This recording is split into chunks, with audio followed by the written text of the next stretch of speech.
And then Moses himself showed up. Right here in the city of Flint? Right here in Flint. Were there people that wanted you to try this child or to even try him as an adult? Oh, yeah.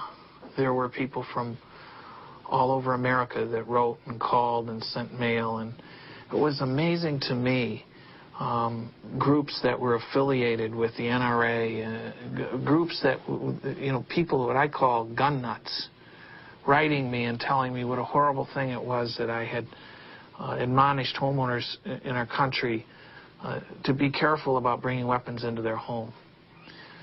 They wanted this little boy hung from the highest tree. I mean, there was such an undercurrent of racism and hate and anger.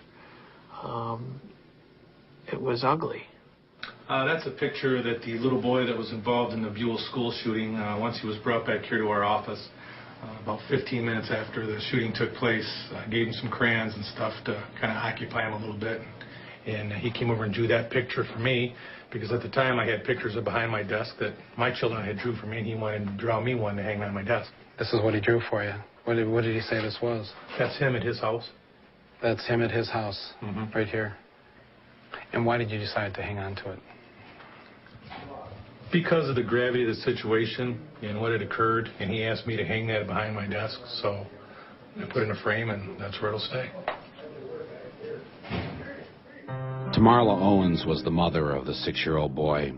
In order to get food stamps and health care for her children, Tamarla was forced to work as part of the state of Michigan's Welfare to Work program.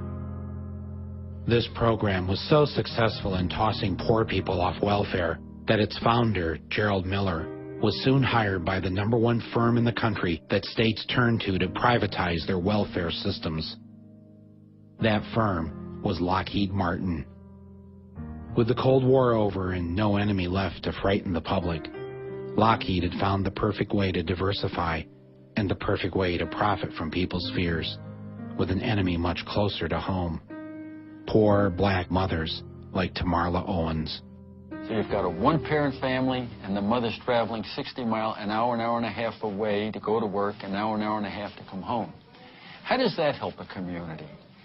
And but that's part of the state, making parents responsible, making them work for their welfare to work. Welfare to work. That's a program that ought to be stopped because it really has no merit. I think it adds more to the problem than it does to solve it. Really? I do. You're the sheriff, and you feel this way? I do. I do. I wish I could put 2 parents in every home and make every parent equally responsible, but you can't do that. But we're not doing anything by taking the one parent and putting them on a bus and sending them out of town to make $5.50 an hour.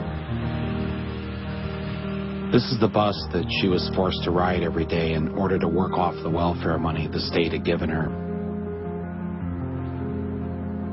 She and many others from Flint who were poor would make the 80-mile round-trip journey every day from Flint to Auburn Hills in Oakland County, one of the wealthiest areas in the country. Tamarla would leave early in the morning and return late at night, rarely seeing her young children. What's the point of what's the point in doing that? Where does the state benefit? Where does Flint and Genesee County benefit from that? We have a child dead. I think that may be in part of the problem. We drove the one parent out. Now, you or anybody else that can tell me that that best serves the community, I shake my head and wonder why. How long have you been riding the bus? I've been working here just about 3 years now. About 3 years? Yeah. I got my brother working here. Half of my neighborhood works out here. Just about everybody I know personally works out here in the mall. In Flint, doing the same thing I'm doing now. They only pay minimum wage in Flint. I come 40 miles to make $3 or $4 more an hour. How much you make an hour here? I make $8.50 now. $8.50. Yeah. Is that enough to pay the bills? No. So did you know Tamarla Owens, the woman whose son shot the little girl? I think she rode this bus. I know a little bit, not real good. Nice lady? Yeah, she was okay. She came to work every day, did her job. She worked 2 jobs, so Worked 2 jobs. He was trying to make ends meet. This is Dick Clark's American Bandstand Grill, where Tamarla worked one of her 2 jobs. She worked in this room here as a bartender, fountain person, making drinks, making shakes, desserts. Was she a good employee? Yeah, she was. She also worked at the Fudgery in the mall here. Right, the state at Sleister. Dick Clark is an American icon, the man who brought rock and roll into our homes every week on American Bandstand. Every part of your life you can link up to a part of music usually. So as Dick says, it's a soundtrack of our life. Music's the soundtrack of our lives. His restaurant and the Fudgery here in Auburn Hills applied for special tax breaks because they were using welfare people as employees. Even though Tamarla worked up to 70 hours a week at these 2 jobs in the mall, she did not earn enough to pay her rent. And 1 week before the shooting, was told by her landlord that he was evicting her. With nowhere to go and not wanting to take her 2 children out of school, Tamarla asked her brother if they could stay with him for a few weeks. It was there that Tamarla's son found a small .32 caliber gun and took it to school. Tamarla did not see him take the gun to school because she was on a state bus to go serve drinks and make fudge for rich people.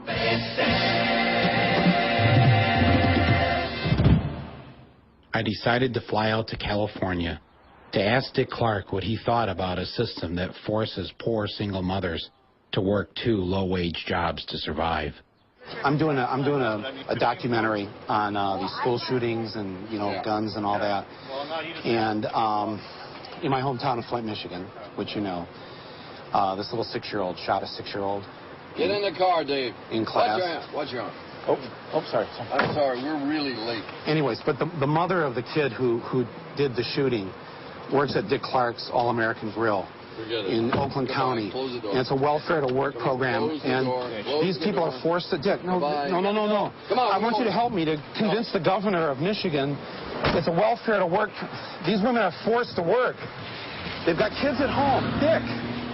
Oh, jeez.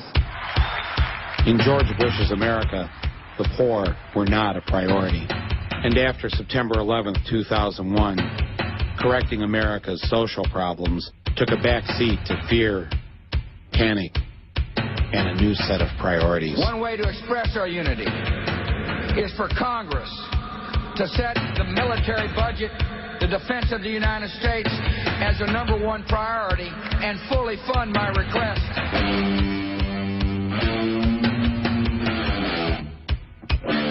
We've been selling a lot of chemical suits with the gloves and the hoods, and we've been selling a lot of gas masks. I'm trying to get one for myself and my puppy. Dennis Marks and his wife have been stocking up supplies. Weapons, ammunition. Walmart says after September 11th, gun sales surged 70%, ammunition up 140%. In Dallas, they're already taking pot shots at Osama bin Laden. In the months following the 9/11 attacks, we Americans were gripped in a state of fear. None of us knew if we, too, would die at the hands of the evildoers, or who might be sitting next to some crazy guy trying to light his shoes on fire. The threats seemed very real. It's probably a little paranoia or anything, but I'm not going to take the chance. That's all. Just try to protect myself and my family. Our growing fears were turned into a handsome profit for many. Mike Blake has seen a 30% increase in sales at ADT over the last month. Most of the people he talks to are still a little uneasy over these September 11th terrorist attacks. How are we afraid of all these things? It's because a lot of people are making a lot of money off of it and a lot of careers off of it. And so there's vested interests, a lot of activity to keep us afraid.